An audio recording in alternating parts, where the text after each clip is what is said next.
Thank you, Mr. Speaker, sir. I thank the Honorable for question. Mr. Speaker, sir, on the 3rd of June 2025, Cabinet approved the establishment of the whole of government monitoring, evaluation, and learning unit be established under the Prime Minister's office. And that decision reflects on the growing public demand for accountability and measurable results of what government does. The monitoring and evaluation and learning system will be the key to the central key to effective governance, enabling evidence-based decision-making across sectors from infrastructure and healthcare to poverty reduction and community development initiatives. This ensures that the policies deliver real impact and empower the citizens of this country. Because the national MEL framework will operationalize government priorities and innovations that are stipulated in the National Development Plan 2025 to 2029 and Vision 2050. The MEL framework will be a practical tool to help government track progress, improve service delivery, and make better decisions.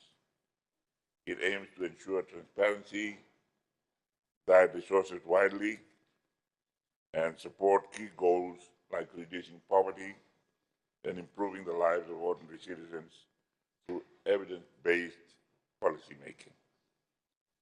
Because it not only monitors resources allocation, but also the outcomes and impacts, ensuring every dollar spent delivers public value from economic growth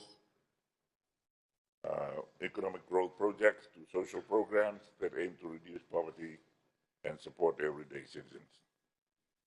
To strengthen accountability, Mr. Speaker, sir, all permanent secretary contracts will be aligned with the achievement of the NDP targets, and ministries will be required to align their strategic plans, their budgets, and reports accordingly. A new whole-of-government monitoring system led from the Prime Minister's office in coordination with the Ministry of Finance will require regular reporting to inform cabinet decisions. Because to ensure timely oversight and the highest level, the MEL unit has been established immediately within the office of the Prime Minister, allowing the Prime Minister and cabinet to receive real-time updates on the progress of our National Development Plan. The MEL unit will serve as the nerve center of this new government approach. It will focus on coordination through harmonizing monitoring efforts across ministries to eliminate duplications, while maintaining the national performance dashboard for cabinet oversight.